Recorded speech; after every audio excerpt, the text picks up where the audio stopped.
Okay, well, on behalf of the Peninsula Solidarity Cohort, we would like to welcome those who have joined our meeting today. We are really excited to have you, and we know that you are going to be inspired and enlightened and invigorated with what Robbie has to say to us today. So thank you for coming, and we hope that you will be able to take this information and spread it far and wide because it's definitely necessary in the times in which we live. We want to welcome Robbie Jones to our meeting today and take it away, Robbie.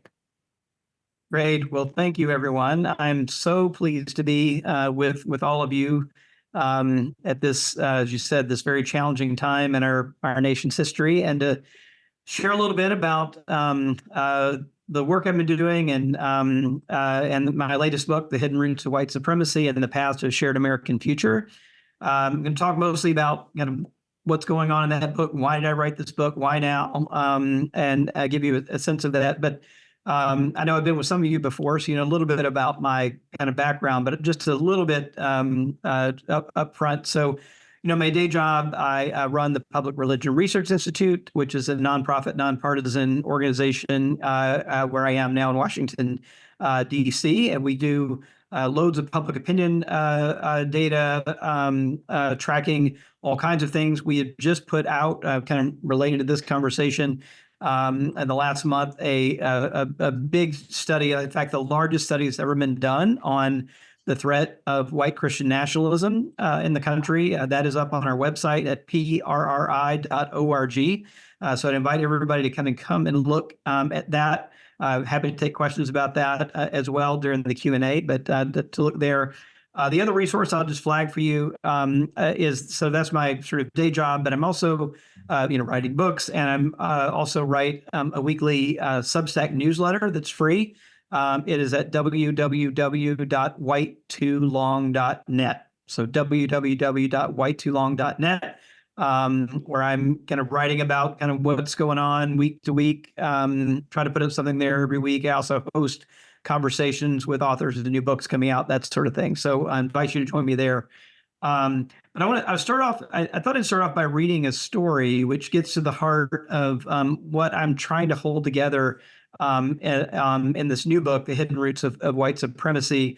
And it's about kind of thinking about our origins and how we think about our origin stories. So I'm going to start with, I actually kick, for those of you who read the book, I actually kick off the book with this story, but I'll begin there. On May 4th, 1863, the steamboat Northerner pushed up the Mississippi River from St. Louis, bound for Fort Snelling, a military outpost north of St. Paul, Minnesota. Just a few miles into the journey, Captain Alfred J. Woods encountered a large handmade raft adrift in the strong currents. Aboard were 76 African Americans, 40 men, 10 women, and 26 children. The leader of this determined group was Robert Hickman, who was attempting to free himself, along with his family and neighbors, from enslavement on a plantation in Boone County, Missouri. Hickman, a preacher who could both read and write, had seen newspaper accounts of President Abraham Lincoln's Emancipation Proclamation 4 months earlier. Although the proclamation did not apply to Missouri because it was under Union control, this news nonetheless inspired him to begin making plans to escape north. The Hickman party aimed to reach free soil by way of the river, which was by then safely patrolled by the Union Army. They embarked under the cover of darkness on the moonless night of May 3rd, but because their makeshift raft was not equipped with sails or oars, they drifted for a day in the wrong direction before encountering the Northerner. Seeing the floundering party with so many children on board, Captain Woods asked if they needed assistance. Sympathetic to their plight, and also knowing that the strains of the Civil War had left Minnesota with a labor shortage, Woods ordered the raft to be securely tied to the steamboat and offered to take them as far as his final destination. Neither Woods nor Hickman anticipated the vitriol that awaited them. On May 5th, the Northerner approached the levee in Lowertown on the outskirts of St. Paul. As local dock workers, mostly Irish, caught sight of the self-emancipated African Americans on the trailing raft, they became increasingly agitated, seeing them as competition for jobs. As word spread, a threatening crowd gathered on the levee. The commotion was so great the St. Paul police arrived on the scene. But after assessing the situation, they sided with the mob and threatened to arrest not the Irish rabble rousers, but the Black asylum seekers, should they disembark. Captain Woods ordered the boat with his trailing raft to steam on to Fort Snelling. There, Hickman and his party came ashore without incident on May 5th, but they were met with an unexpected sight. Hundreds of disheveled Native Americans were huddled together, forcibly assembled near the docks. The desperate and anxious crowd they encountered were part of an original group numbering more than 1,600, mostly women, children, and elderly Dakota people, who had been held under armed guard all winter following the Dakota War of the year before, in a miserable encampment in a lowland area below Fort Snelling. Unbeknownst to them, Minnesota government officials and military leaders were awaiting the spring thaw that would allow for their mass deportation from their ancestral homelands to a bleak reservation in Nebraska territory. By the time the ice finally melted and the river levels rose, hundreds had died. A group of 770 Dakota people had been shipped off the day before on another steamer, the Davenport. Having set the Hickman party safely ashore and unloaded the wagons and supplies for the military fort, Captain Woods ordered preparations to receive his next cargo. 547 Dakota people, whom he was transporting for the fee of $25 per head plus 10 cents a day for sustenance. Soldiers from Fort Snelling herded the ragtag remnant aboard the Northerner like so many cattle, as one observer put it. As they pulled away, a local minister's wife remarked, "May God have mercy on them, for they can expect none from man." Neither Hickman and his companions nor the Dakota people would have had the perspective to realize they were witnessing the momentous final chapter of both chattel slavery in the U.S. and Indian removal in Minnesota. They would not have grasped the paradox the two groups represented that afternoon on the banks of the Mississippi River. That the end of bondage for Hickman's band also marked the last vestige of sovereignty for the Dakota people. And they would certainly have been unaware that in the closing weeks of 1862, just 5 months earlier, President Lincoln was simultaneously considering two documents that would change the fates of each group: a warrant for the mass execution of 38 Dakota men and the Emancipation Proclamation. This encounter on May 5th, 1863 contains multiple narrative streams, each of which tells a different story about America. The question is, which do we follow? Do we tell the story of Fort Snelling, the military outpost established to protect the westward expansion of settler colonialism? Do we embark back down the Mississippi River to Missouri and the story of enslaved Africans in the South? Do we push upriver from St. Paul to its headwaters and the stories of indigenous peoples populating this land for millennia? Or do we portage east and cross the larger waters connected to the homelands of Europeans who first set foot on these shores just a few hundred years ago? Each narrative pushes back to a different beginning. So one of the things I'm trying to do, I think, in this new book is to try to hold together some stories that we tend to hold separate. There is kind of a European settler colonial story, there is an African-American story, and there is an indigenous story. And they often kind of stay in their own silos. But I think to really understand how we in America have gotten to the place where we are, and to understand really the deep dynamics that are still dividing and ripping this country apart, we're going to have to understand, I think, all of these histories together. And as you all know, and I'm also a religion scholar. And one of the things that I've been so kind of discovering myself and on this journey, really over the last 3 books that I've read, is seeing how central Christian theology, Christian institutions have been to this project, to this whole settler colonial project, and trying to get really clear and really honest about the power. So, it may not be that hard to sort of see this idea of the superiority of European civilization, that assertion operative here. And, that in itself, I think is pretty troubling, that, this idea that just superiority of European civilization entitled them to this land, entitled them to the labor of others. But I think the other thing, I think for folks, particularly in this group, that's even, I think, more troubling than that, is that none of that really gets off the ground and has the power that it does without European Christian theology, really grounding it and giving it life and giving it power. And so that's really what I'm trying to unpack a bit in this book. And there was a set of church doctrines that so I've got a PhD in religion, but there's a set of church doctrines that I knew very little about, despite all the religious history classes that I've had, and they collectively are known as the doctrine of discovery. And so I spent some time kind of unpacking that in this book, and I'm going to talk about that just a little bit here to kind of lay the foundation for what we're, I think, wrestling with. And it's also worth saying that we're wrestling today. I think that our biggest divides in the country are not necessarily over policies. Today, they're really over identity. Who gets to be an American? Who's really an American? Who is this country for? Those kinds of questions are really at the heart of kind of our biggest develops. And we've had debates and fights over history, right? So that means that kind of rather than history, it's policy, it's history that's kind of come to be at the forefront of the culture wars.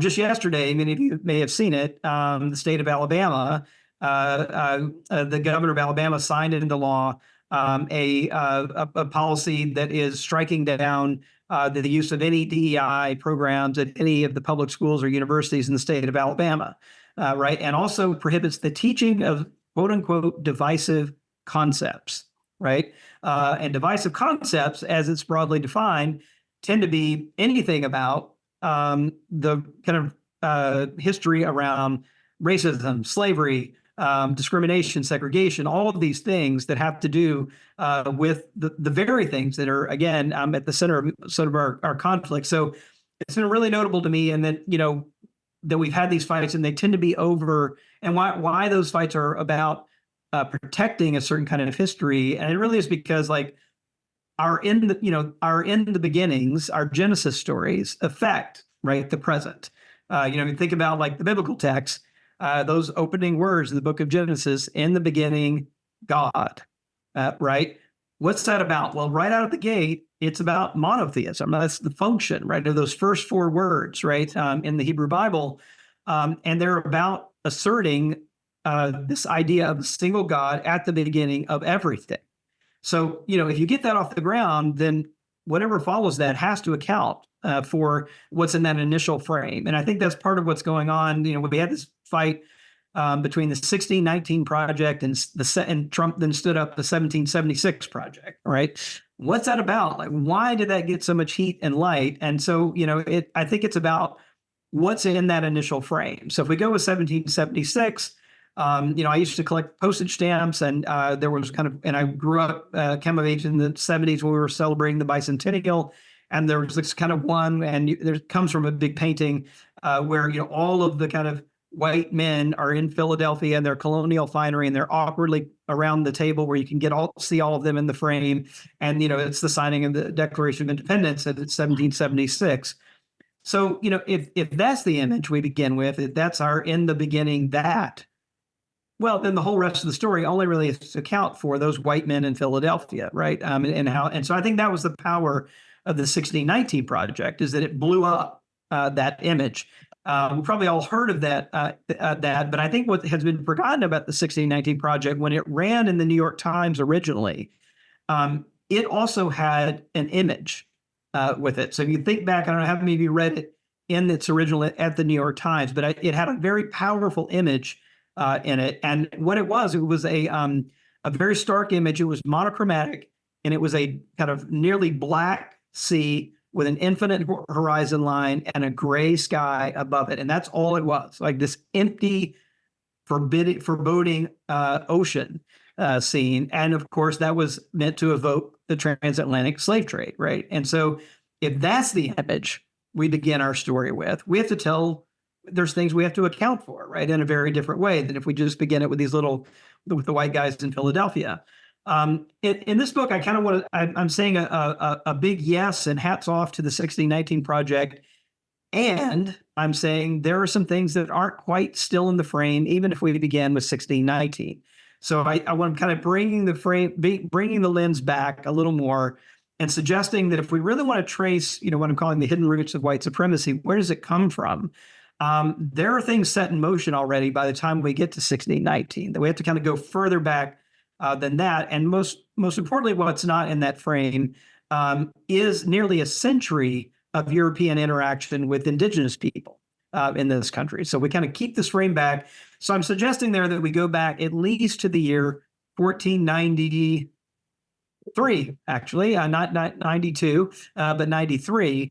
And there's something very significant that happens that year. Now, that's adjacent to the year we all grew up hearing, memorizing, 1492, right, when Columbus sailed the ocean blue.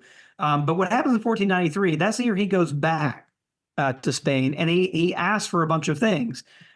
He asked for more ships, more soldiers, more missionaries and supplies for this great conquest that he's going to go on. But the other thing that I think has been overlooked, and I think this is what's so central for those of us that care about the place of religion in public life, is that he asked for a moral mandate for what he's about to do. And the place that he looks, so he looks to the king and the queen for the supplies and the ships and the soldiers, but he looks to the church for the moral mandate. And it actually is building upon a whole set of theology that got developed from the moment of first European contact with the Americas in the late 1400s. There's kind of series of documents that came to be known as the Doctrine of Discovery. Kind of first one was issued in 1452, and kind of one of the strongest kind of ones on the other bookend of that is 1493. And so that taking that really seriously, what we see here, and I was going to read just like a little bit of excerpts from it so you can kind of get a sense of the flavor of it. I mean, these are not documents that are mincing words. So one of the earliest ones called Dum Diversas is 1452. They granted the Portuguese king Alfonso V the following rights. This is exactly right, straight from the hand of the Pope and the papal bull. It gives them these rights: to invade, search out, capture, vanquish, and subdue all Saracens, that is, Muslims, and pagans whatsoever, and all other enemies of Christ, wherever placed, and the kingdoms, dukedoms, principalities, dominions, possessions, and all movable and immovable goods whatsoever held and possessed by them, and to reduce their persons to perpetual slavery. Right? That is from the hand of the head of the entire Western European church, right? And so I think remembering now that this is, if any Protestants in this crowd are beginning to feel a little smug, this is before the Protestant Catholic split, right? There are no Protestants in the world.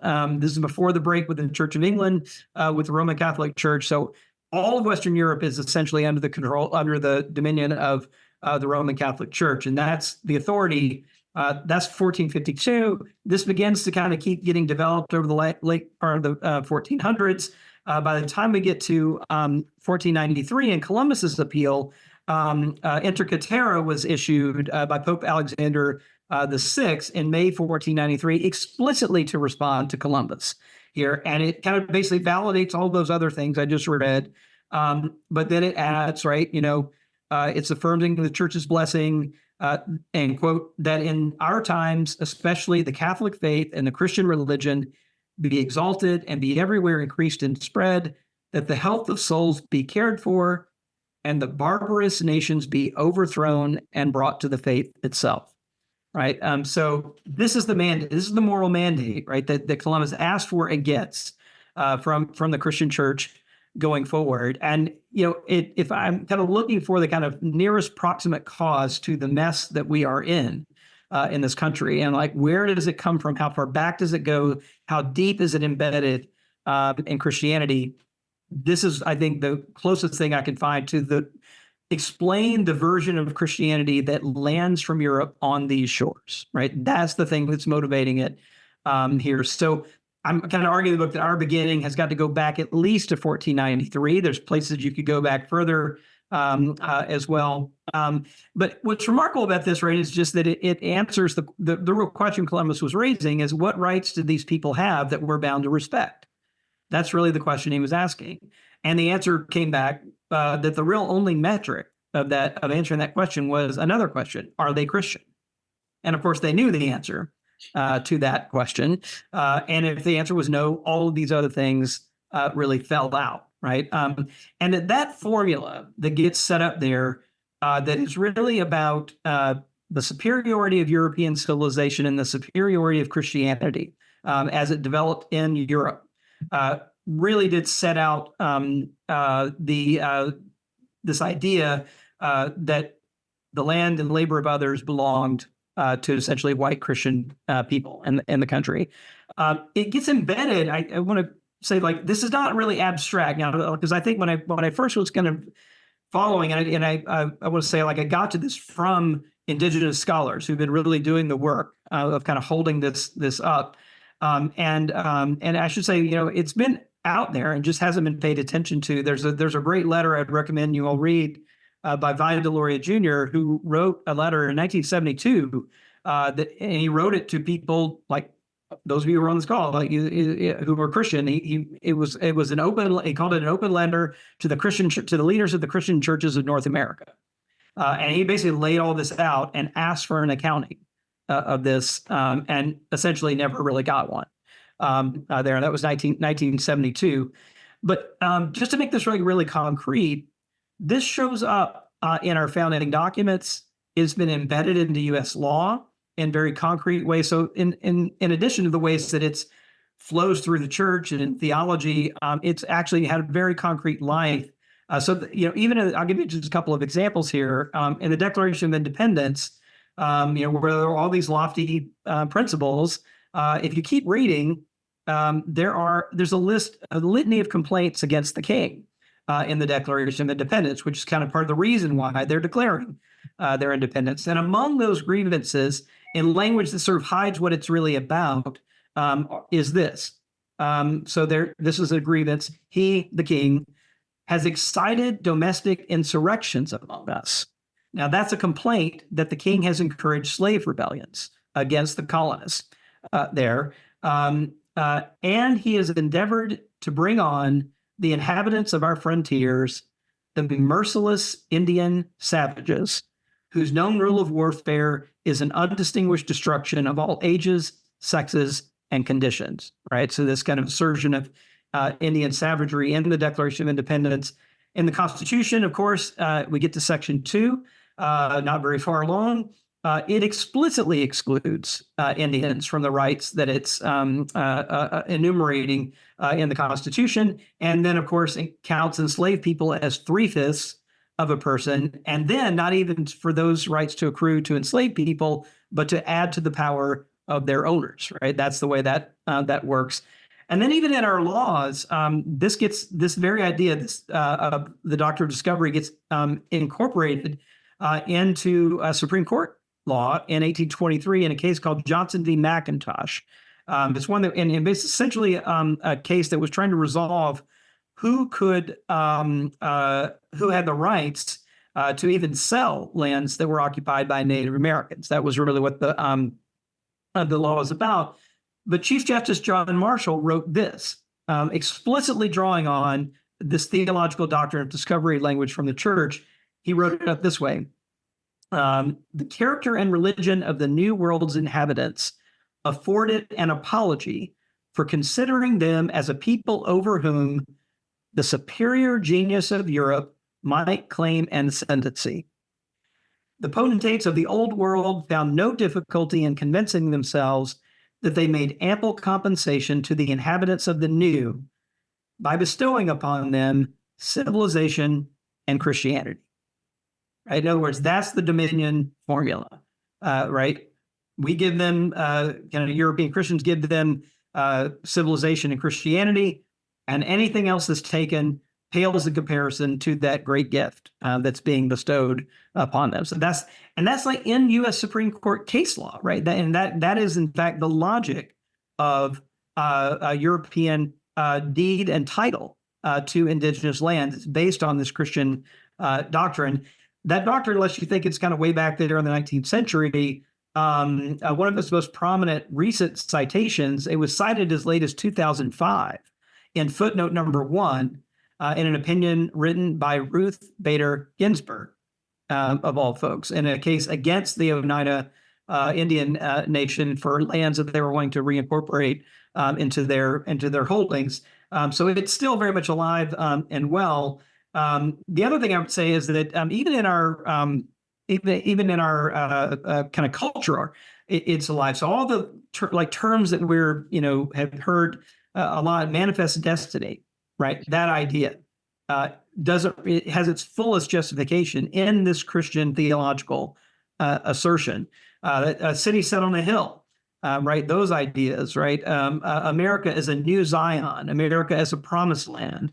All of these things, right, come out of this idea and this assertion here. And without that, the transatlantic slave trade doesn't get off the ground. The genocide and displacement of indigenous people doesn't get off the ground. It is, in fact, Christian theology that gives it its power and justification ultimately. And then kind of remarkably, we actually, I wanted to see just how alive and well this idea was in the public today, right? Just in so my day job, we do a lot of public opinion research. And we actually ask people an agree or disagree question.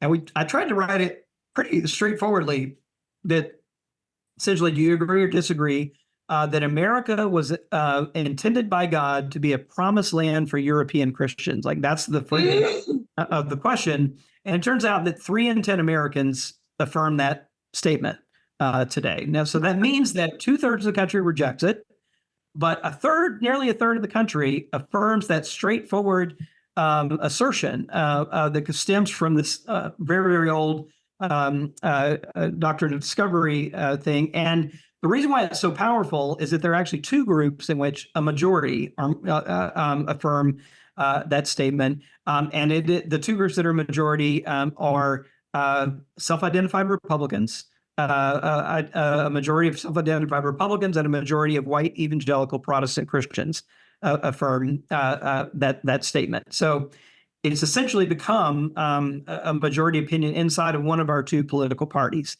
today. And that's why we're seeing, I think, things like the Alabama law that I mentioned earlier are stemming straight from, right, these kinds of claims about who the country is of, by, and for. And that those big claims, all the anti-immigrant sentiment, right, that we're seeing, right, has kind of its deepest roots in these very, very long kind of cultural thread.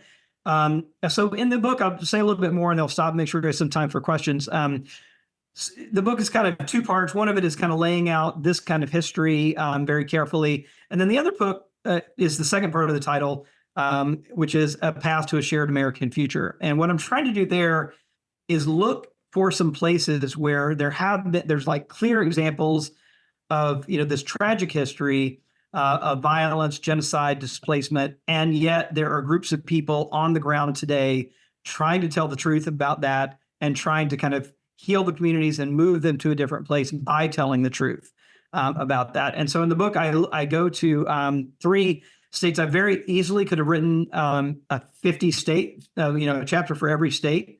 Every state in the country has this history, one kind or the other to it. But I decided to concentrate on 3 states to kind of illustrate what's going on. One is Mississippi, where I'm from. And there I talk about, this long history from DeSoto to Emmett Till there. And then how there are people on the ground now, even up in the Delta, this very poor, very racially charged area, Tallahatchie County, where Emmett Till was killed. How are they trying to reckon with that history and build a foundation for something different, a different future together?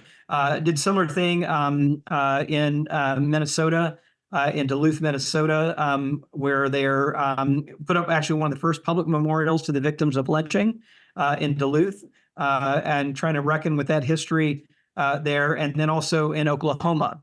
Oklahoma, is a pretty challenging place in many ways politically, very divided, very racially charged.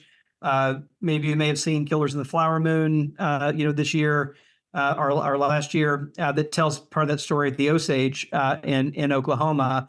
And then there's also, of course, the Tulsa Race Massacre that got a lot of attention in 2021 as well.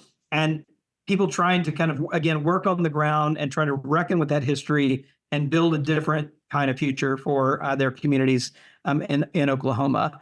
So kind of put all that together in the book and trying to kind of hold these histories together. And particularly in all of them, there's like religious threads of how people are rethinking religion and kind of building this new foundation together. I guess I'll close with this. I think one way of kind of boiling all this down is, again, I think there's still a fundamental question that we're struggling to answer in this country, and it's kind of an unresolved question. And again, I think it goes not just back to 1776, not just back to 1619, but all the way back to the version of Christianity that landed on the shores of this country from Europe. And it is basically this question, like, is this place, this country, a pluralistic democracy where everybody stands on equal footing before the Constitution and the law? Or is this country a kind of promised land for European Christians? And I think we still have very much both of these claims are live today, and that tradition of claiming that this is a white Christian country and a kind of divinely ordained promised land for Christians of European descent has been one that's been with us, and we've never fully, I think, said a unanimous no to that thread in American history. And so it's still, I think, haunting and contending with us today. So I'm hoping that the book can kind of help draw that into kind of clarity and draw it out in a way that we can honestly deal with it going forward. So I think that's really what I'm up to in the book. I'm happy to kind of take any questions about the book or about Christian nationalism. We just put that study out as well, or wherever you all want to take it. Wow, that was a lot to take in. Thank you so much, Robbie. And I think we'll invite people to use the raise hand reaction and see how we can go from there. Robbie, would you just say a word? Would you just speak briefly, if you would, to your own transformation? I mean, you're from Mississippi, I've read about your background, but could you just speak briefly to your own transformation? I mean, PhD in religion, and hadn't read about this, right? What was the? Yeah. Well, I don't think I've got a, road to Emmaus story here where a sudden conversion, but what I do know. So first of all, I was, my family's history actually goes back 6 generations into Middle Georgia. So in fact, my siblings and I are the first ones in 200 years not to live in either Twiggs County or Bibb County, Georgia, in and around Macon, in 200 years. But I think I can kind of give an example of kind of this slow, really embarrassingly slow sense of realization, I can say, on my own part about how entangled white supremacy had become in my own faith and my own faith tradition, sorting that out. But coming out of that world, like one of the oldest object I have from my mother's side of the family is a family Bible. It was printed in 1815. I've got it in my study, just over 100 feet from where I'm sitting now. And it was printed in 1815, and it has, like many of those old family Bibles, some genealogical pages in the middle where it's got like 4 generations of births and deaths and marriages and all that. And it has been, there's no other object that old in my family. So it is the prized possession, right? So this idea of kind of faith and family, it is the thing that has been passed down. My mother gave it to me when I went to seminary.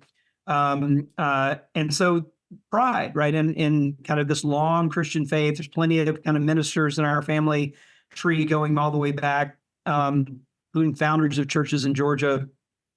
So that's kind of one part of heritage, right, that I came with. But when I started doing some genealogical research, I came upon another document, and that was an estate settlement from the namesake of the Bible. So the Bible was given to Pleasant Moons, a male British name.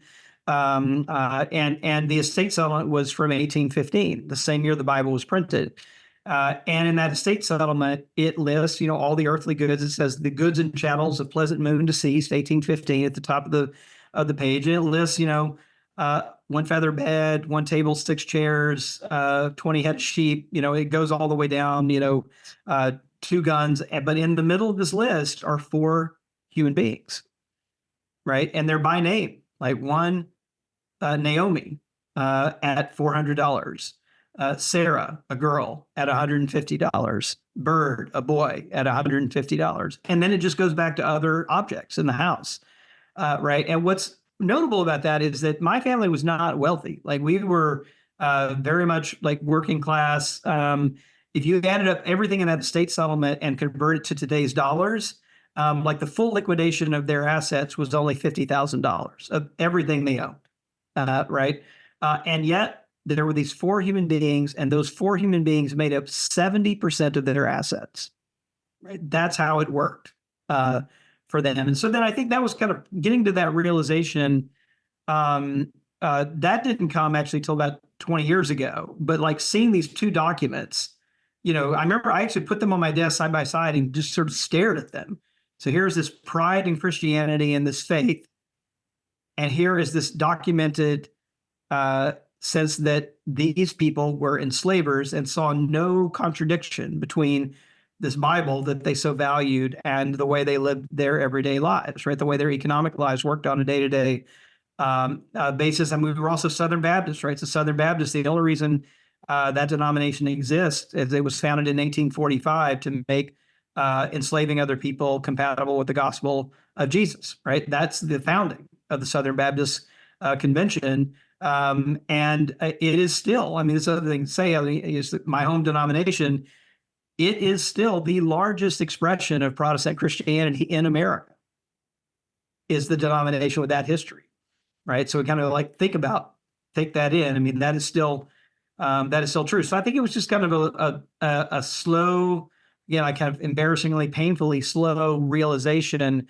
of these deep, deep contradictions, that were hidden, like very, very forcefully hidden for me growing up. I was that kid also. I was in church 5 days a week.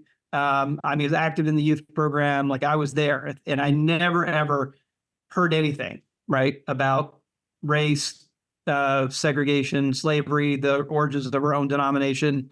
It was all just conveniently set aside. So it's been a kind of long, it was probably more than you wanted. It's been a kind of a long journey of awakening. And I think, one of the reasons I've written 3 books now on kind of white supremacy and Christianity, and I think it's because I'm still wrestling it to the ground.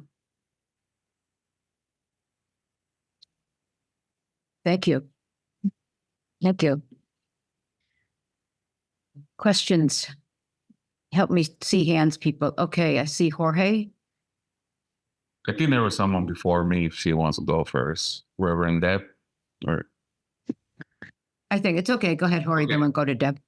yeah, my question is this. Well, one, I think I guess I'm just curious in your research, because for me, you don't have to be white to be a Christian nationalist these days. And I'm just basing that on experiences with other Latinos and Latina pastors I've encountered that just really embrace Christian nationalism. And I also think that you don't have to be a Christian to be a Christian nationalist. And I'm just curious, what are those tenets that we are seeing today in our present moment that we could maybe identify or see? Because I'm not seeing it. I feel it and I know it's out there. I just don't know what those tenets are that makes, we see it, right? There's examples and leaders I could tell you that, we know they're not Christians, but they're under the Christian nationalist banner. And also, you don't have to be white. So I'm just curious about your thoughts about that. Yeah. No, it's a great question. So if you go to the recent study we did on Christian nationalism, what you'll see is exactly what you said. So the group that the way we classified folks, we had kind of 4 categories. I won't go into all the details now, but essentially we had groups that were, the categories are a Christian nationalist adherent, which is like people who are all in, right, on this idea of Christian nationalism. Sympathizers who, basically leaned hard towards supporting it, but maybe not quite as hard as the other folks. And then we had skeptics and rejectors, right, on the other side. People who leaned one, and then rejectors who were like out of hand, absolutely not, completely disagree with all of it. And again, we found about 3 in 10 in the country are either in that, was about 1 in 10 who were in the adherent category, who are like completely agree with like all these tenets, and about 20% of the country that somewhat agrees with that statement. And when you use that category, and we looked at the religious groups, there's no group anywhere near white evangelical Protestants. 2/3 of them are in the either adherent or sympathizer category. But the next group down, in terms of that, were Latino Protestants, right? That was the next group that where this kind of attitude had the most pull there. And I think it's for a couple of reasons. I mean, one is to remember that, right, race and ethnicity are complicated here, right? And on the census, for example, because they asked race and ethnicity separately, you can take a look that it's about 6 in 10 Latinos who actually identify as white, right? So their whiteness isn't separate from Hispanic or Latino necessarily. And then the other thing to say is that there's a huge difference, and where this really takes root is not among Latino Catholics, but among Latino Protestants, right, who do have this more evangelical, charismatic, Pentecostal. And so I think there's some cross-fertilization from the white evangelical world that makes that kind of possible too. And then the real question, I think for many is to ask, like, for groups like who embrace it, who maybe are surprising, really, do they benefit from it, right? I think is the other question to ask there. On the question of like not being Christian and still being caught up in, I do think there's a slice of folks for whom this identity is it's about status and hierarchy and wanting to kind of affirm themselves as in that kind of top part of the pyramid. Christian identity sort of gets you in that top part of the pyramid. So I think there's part of that going on too. But I do think there's actually a kind of myth going around that's actually not backed up by data. For example, that most of the supporters of Trump are not church-going people, or most of the supporters of nationalism are not church-going. But in the actual data, when you measure it with a kind of scientific survey, what we're finding actually is that the more you go to church, the more likely you are to be a Christian nationalist. So it's actually correlated there. And that's true for Trump. Trump's favorability has always been higher among churchgoers than it has among non-churchgoers, particularly among white Americans. So, and when we see that in the correlation is there by holding Christian nationalist views that don't have anything to do with race, but when we like reduce it to white non-Hispanic Americans, the correlations get much, much stronger between. So it is primarily a kind of white thing, but we do see this kind of bleed over, I think, particularly into Latino Protestants. Thank you for that. Yeah. Hi, Deb.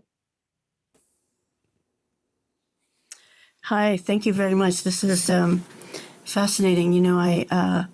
I find myself really kind of caught up and fascinated by the complexities. As soon as you name a category, there's subcategories within that. And so I keep chasing that and kind of losing then the fact that, yeah, but what can I do? Or, so I lose me in my fascination with the society questions, the sociology questions. And even now talking about who follows who and stuff, like, just think, how do we choose leaders? There are some of us who prefer to be a follower. There's some of us who do better when someone else kind of sets the rules. So being empowered is not actually a good thing to some people because they're better in a group. But it makes me think of, like, I love that you've gone back to even before 1776, I was one of those kids too, 1976, all the flag merchandise and clothing, and then back to even 1493. And so I'm thinking before that, like, do you think there's a kind of a sociological way that even among those who are in the same category, that there's still that kind of someone wants to be superior. So whatever the Europeans did to the natives, I wonder if natives were, and I don't really think so, but like in among the native population, was there still a we're better than you kind of thing where like I'm noticing we tend to destroy each other, and I'm hoping at some point we're not going to do that. So I'm wondering, like, how far back sociology is there some human impulse for being on top that makes us seek this power? No, I appreciate that. I mean, I think you are right to point to, it's a deep human impulse, right? I mean, you can kind of look, human history, right? There, I think like the hierarchies, and like monarchy, right?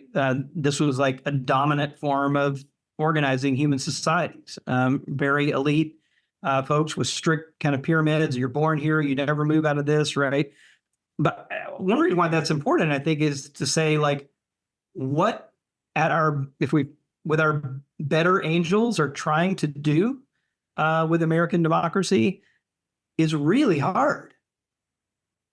Right? It's really hard, and it does go against some of these impulses for domination, for hoarding economic resources, for all of these things that we could see repeated.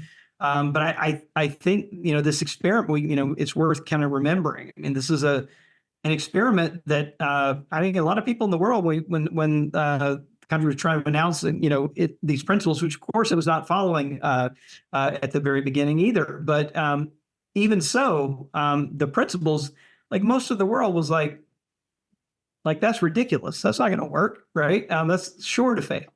And so I think it is pretty hard because it works. I mean, the idea of setting up a society in principle that's about equality, equal representation, everybody on equal footing. I mean, these are very hard things to kind of hold on to and make work. And unfortunately, I think for folks in our, in this room, it's also not something that Christianity, as it developed in the West, is well equipped to do.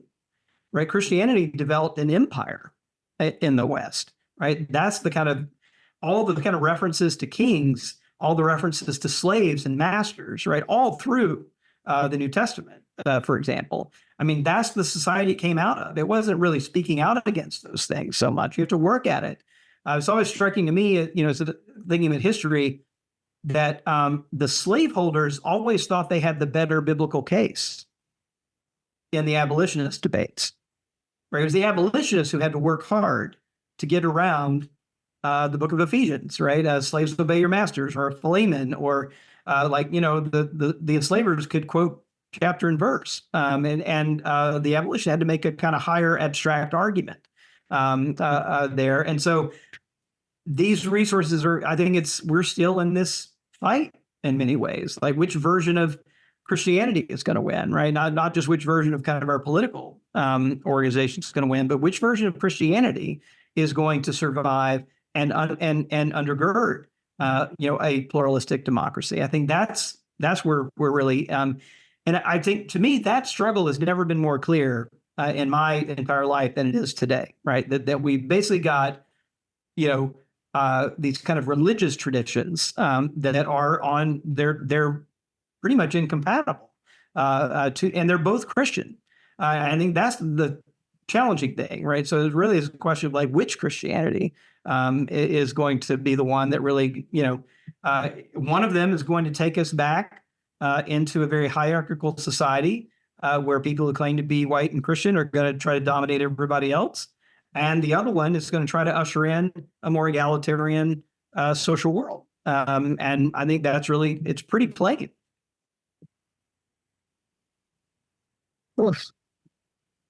Rabbi Moshe? Okay, looking for that unmute button. So my question is, in this story, let's say who in the future going forward, who's the hero? What's the ideal person or position that you're imagining to free us from that paradigm? Yeah. I guess I don't know if I've got a hero, but I think I've got more of a process in mind. In some ways, the people I hold up in those chapters in Minnesota, Mississippi, and Oklahoma are kind of heroes. I think for the work that they're doing on the ground, and really, one reason I'm happy to be here talking to a group like this is because it is a group of people who are in a place organizing to try to make your community better. Like that is where I think I've seen the hope, and where I've seen actually the traction happen. Right, where you can actually get a toehold and make some changes that have some staying power on the ground. So that's why I told the local stories there. But I think what I'm convinced of, though, and why we're getting there's 90 bills on this kind of anti-critical race theory thing in process right now around the country. 90, right? Texas, Utah, Alabama have already passed some versions of this just in the past year. And they're expanding. They used to be kind of around LGBTQ issues. That's where they were kind of focused, particularly around transgender issues. Now they're kind of attacking DEI very broadly. So there's kind of like broadened out. But again, if you kind of ask what's going on there, I mean, I feel like it is a response to the winds that really began to blow with the Black Lives Matter movement, right? That it kind of brought us to a kind of different kind of reckoning moment in the country. And this is the backlash to that moment of reckoning. And so I guess if what I'm saying is like, in terms of process, and one of the reasons why I'm spending as much time as I am trying to writing these kinds of things is that we've got to be able to tell the truth. Right. I think we're not going to be able to get to a new future without telling the truth about our past. And there is a huge, huge fight over just that. Like, forget about reparations and doing anything about it. There's a huge fight just over the facts. Right. And so I think that's like step one. We have to be able to tell the truth.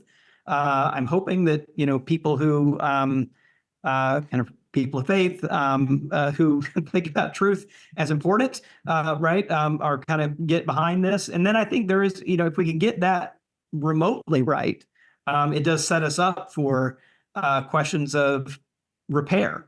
So then if we admit the damage, right, that's been done, how do we repair it? What's our responsibility, right? And there's things in the Jewish tradition and Tikkun Olam. There's things in the Christian tradition around repair, repentance.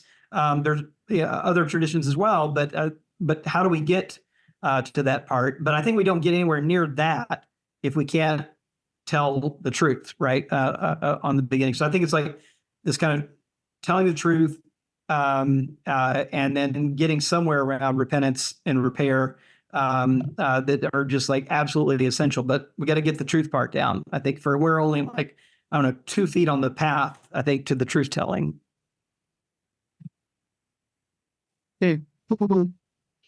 Yeah, Tova's put in the chat the James Baldwin quote, right? Not everything that is faced can be changed, but nothing can be changed until it is faced. Yeah, and that quote is on the side of the Greenwood Rising Museum and in Tulsa. Yep.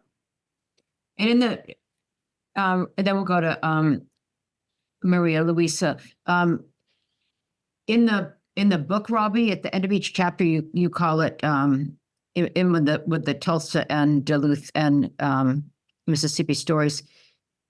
Your ending always is commemoration and repair. Yeah. Repair. That's it. Yeah. So, in those things, just like in a word or two, would you say that that's been driven much by faith communities or not? It's a mixed bag. And like in Tallahatchie County, I'll give a very specific example there. It has been driven by faith more on the African American side than the white side, unfortunately, and not maybe surprisingly. But there's a United Methodist Church, though, it's an interesting place because it's a United Methodist Church that is a multi-race congregation that has stepped up. But the ones that are predominantly white and the Southern Baptist churches, which are the largest ones in the area, are kind of MIA on all of this. And yet, it's still, I think, for that story. I mean, this is a group of the county seat town only has 600 people, and it's a very rural, very poor county.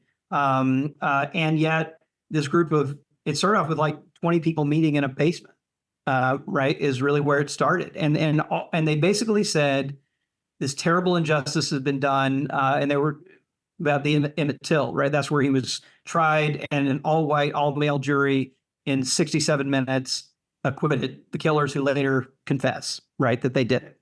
And so they wanted to apologize to the Till family. That's all it started with. Like, we're going to apologize to the Till family. And even that was not an easy thing to do. I mean, they were met for years to kind of get that anywhere on that, because they knew it had to be not just from a set of African Americans. It had to be white residents of the town to make it make sense, and to move forward. Then they moved to, if you'd been down into the Delta in as late as 2000, even though the world knew Emmett Till's name, there were no markers of any kind at all on the ground in Mississippi, in Tallahatchie County. So nothing, the courthouse was kind of falling down and disrepair, but there were no plaques, no markers, no anything. There was, in fact, a highway named after the white supremacist sheriff that presided over the trial. That ran near town, but nothing about Emmett Till. And so they set out to start to change that, right? And then they've kind of started, that was the next thing. And out of all of that, and there was actually one of the kind of largest plantation owners in the country. He's Methodist, and his faith was important for him, a white guy. For him being there and sticking it out. And he was one of the kind of anchor people kind of telling this story, but they've succeeded in doing all that. And it's not in the book because it didn't happen until after the book was published, or the manuscript was locked. But last summer, the Biden administration announced that there's going to be a new national monument in Tallahatchie County called the Emmett and Mamie Till Mobley Memorial. It's going to be managed by the National Park Service. It's going to be joint sites in Tallahatchie County and Chicago, where he was, his mother was living at the time.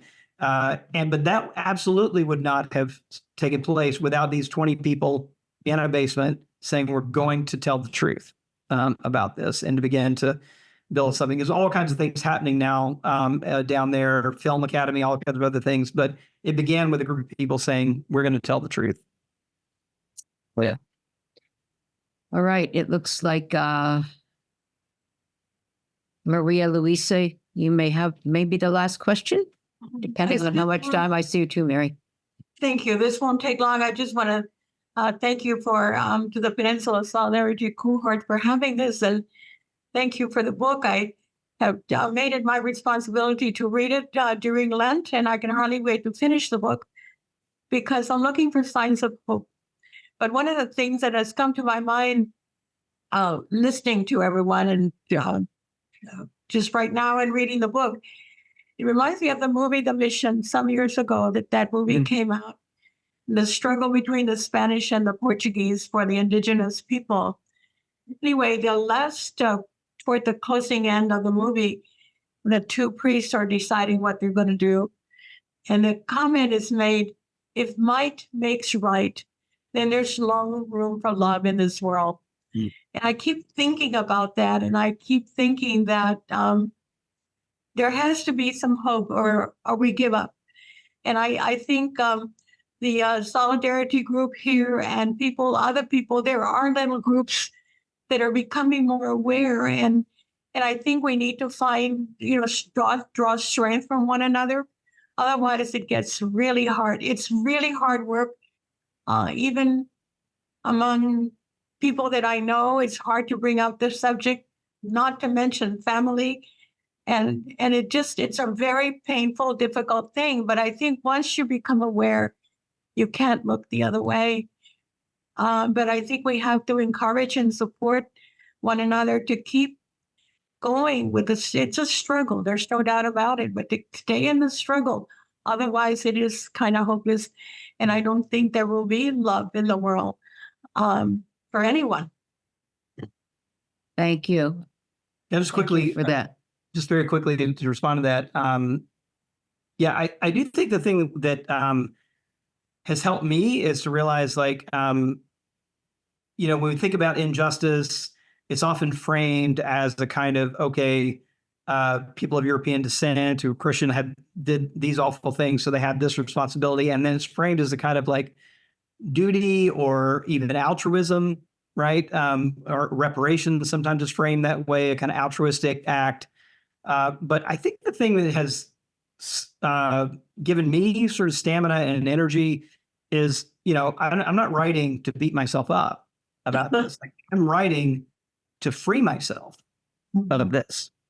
Like, that's why I'm struggling with it, because there's liberation at the end of it, right? It's something good at the end of it. And I think about, like, so in 2011, I mean, some of you may have had some experience. I had a bout with cancer in 2011. It was pretty scary. And I remember, like, they're like, okay, well, here's the thing. You've got surgery, you've got 6 months of chemotherapy, this is the regimen. If you want to live, this is what you do. Right. And so, you go through these very hard things, always, though, with the idea that there's health on the other side. Right. That's why you do it. And I feel like as hard as the truth telling is, as hard as not averting your gaze from the hard truths of history are, the payoff on the other end is health, right? And that's that we've got those people who look like me and have come from the Christian tradition. Like, we have something deeply at stake, right, for ourselves in this work, right? We obviously have the justice things compelling us as well, but we've got something at stake in ourselves if we really want to live. I don't think it's an exaggeration to say, like, our very souls are at stake here if we take this seriously. Thank you, Robbie. I'm aware of our time. Mary, I hate to do, is it a quick question? Yeah, it's kind of quick. I just want to clarify or make sure I heard you right when you were talking about your own story and being Southern Baptist, and that denomination was founded to make slavery compatible with Jesus. Is that what you said? That's right. Wow. And I should say, right, there's a lot of different denominations around the table. The Methodists and the Baptists split the same year in 1845 into the northern and southern components. And by the time we get to the war, every major Protestant denomination splits. So it's not just the Baptists and the Methodists; it's all of them. The Episcopal Church splits, Presbyterian Church splits, right? All of them split over this issue. And so those southern things, while they gave many other flowery kind of reasons, it was essentially protecting that kind of those Confederate values, right, and the right to enslave others as being compatible with their faith.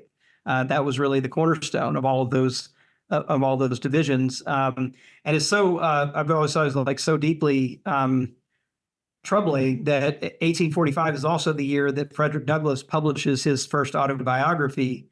And in the sometimes it's listed as an appendix, sometimes it's listed as an epilogue, but at the very end of his autobiography is where he has this really lament where he says, between the Christianity of Christ and the Christianity of America, I see the widest possible difference. We have slave bells, the slave bells and the church bells chime in together. We have women sold to buy Bibles, to convert the heathen, right? Just if you haven't read it, it's really a remarkable piece. I think it's in public domain now, so you could probably just Google it, but it's the appendix at the end of his 1845 biography. So the year he's saying that is the year that the first of the major denominations are splitting. And the other thing to say is that I haven't read too many histories that put it this way, but the political secession, right, that leads to the Civil War, had a dress rehearsal in the Christian churches. But the Christian churches split first. And in many cases, those men, those white men who are the architects of the religious splits are the same people in the rooms, either praying over or even presiding over the political secession movements years later. So it's like very much tied up. Wow. Robbie, have you written about this? Have you written a separate or singular piece on what you just said? I did write about this in White Too Long, the last. Oh, you book. did? Okay. Yeah, there's a section there where I talk about the Methodist and the Baptist splitting. Yeah. But in terms of that, just the way you just said it, that came Yeah, that is. first was Yeah, just- 1845. Yeah, right. Wow. Well, Robbie, we're over time, but we want to thank you as a cohort and as religious leaders for your truth telling, for your challenge to us, for the incredible historic research that you have done and how you have made that accessible to so many people, and the ministry that you have. And so, from all our traditions, we say, we'll say it in a way, may the force be with you, the force of love and the force of justice and the force of good and the force of right. And may you continue to have health to do this really important work. So we bless you and we thank you. And yeah. Well, thanks so much. Thanks, So Mark. one last thing, I just invite you all again, if you want to kind of follow along, writing I'm doing kind of weekly. It's White Too Long, www.whitetolong.net. It's a kind of free newsletter. So happy to have any of you along the journey. Thank you.